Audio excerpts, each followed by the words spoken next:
नमस्कार, मैं निधि। स्वागत है आपका मेरे चैनल जीवन के रंग निधि के संग में।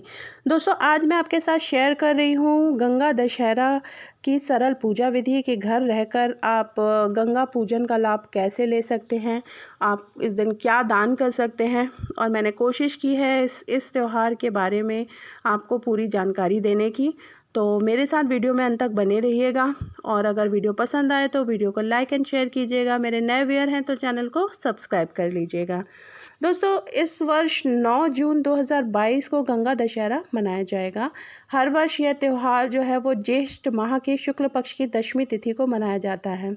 ये गंगा दशहरा का बहुत ही विशेष महत्व है दोस्तों, क्योंकि इस दिन गंगा नदी स्वर्ग से पृथ्वी पर आई थी और धार्मिक मान्यता के अनुसार इस दिन गंगा नदी का स्नान करने और दान पुण्य करने से कहा जाता है कि सभी पापों से मुक्ति मिलती है। तो आप घर पर रहकर अगर आप गंगा नदी के तट पर इस दिन जाकर स्नान कर सकते हैं तो बहुत ही अच्छा है। और अगर आप नहीं जा पा रहे हैं तो घर पर रहकर आप गंगा पूजन कैसे करें, चलिए देखते हैं। तो इसके लिए क्या सामग्री लगेगी। तो सबसे पहले तो एक ज़्यादा से फैले मुंह वाली बोल सकते हैं, ये परात बोलते हैं हमारे यहाँ तो इसे।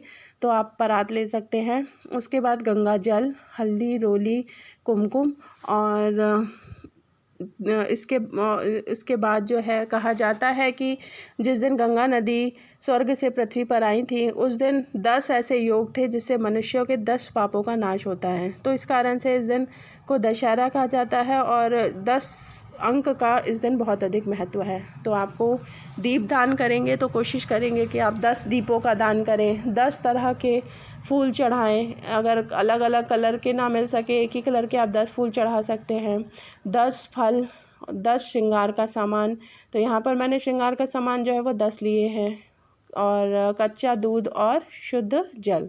सबसे पहले जहाँ पर आपको स्नान मतलब पूजा करनी है उस स्थान को आप अच्छे से साफ़ करके और वहाँ पर आप थोड़ा सा रंगोली बना सकते हैं या चौक पूर सकते हैं और उसके ऊपर थोड़े से अनाज के ढेर रखकर आप को जहाँ मतलब जिस बर्तन में आपको गंगा जी कृत्रिम गंगा बनानी है आप वो रख सकते हैं।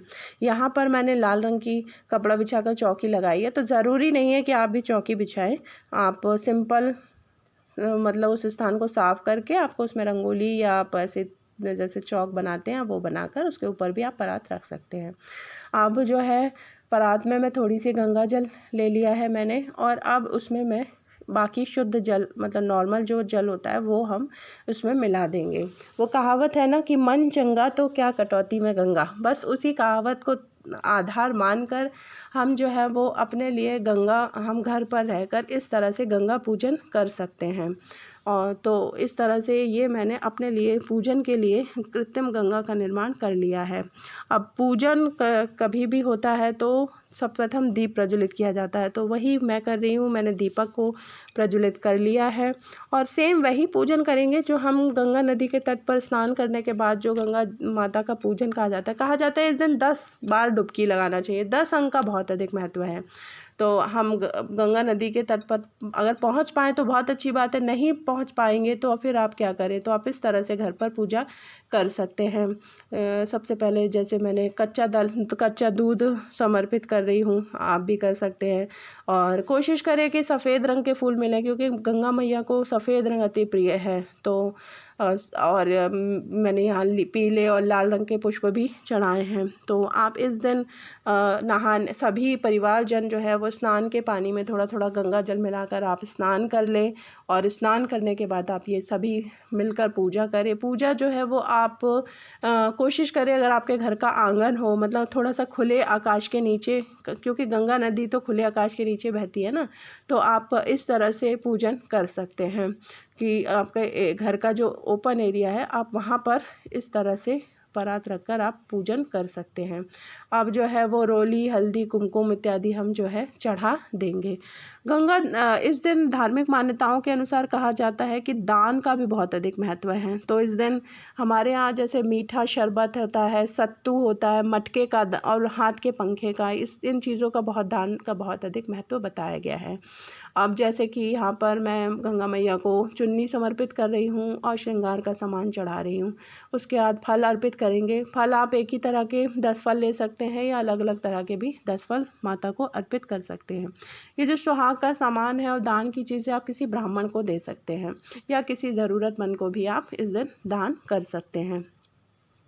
इस दिन स्वर्ण दान का भी बहुत अधिक महत्व है, लेकिन आजकल अगर आप सक्षम हैं तो ज़रूर कीजिए, या फिर आप जौ का दान भी जो है वो बहुत अधिक लाभकारी बताया गया है।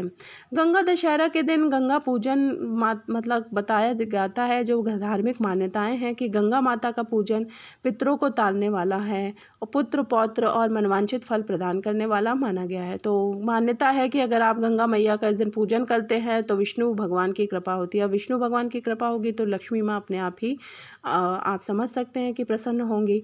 और इस तरह से देखिए दीप दान आप कर सकते हैं, क्योंकि गंगा नदी में तो जल बहता हुआ होता है और यहाँ पर हमारा जल तो नहीं बह रहा है, लेकिन हम उसे काल्पनिक रूप से मान सकते हैं और इस तरह से आप दीपों को दान कर सकते हैं, 10 दीपों का दान।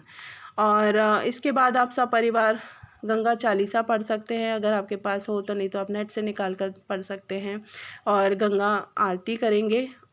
इस दिन कोशिश करें कि आप थोड़े से पकवान बनाएं और पकवान में मतलब पूड़ी हलवा इस तरह के कोई पकवान बनाएं और इस दिन को जो है वो सेलिब्रेट करें। तो ये थी गंगा पूजा के बारे में, मतलब गंगा पूजन के बारे में। घर पर सरल तरीके से आप किस तरह से पूजा कर सकते हैं के बारे में पूरी जानकारी। Thank you.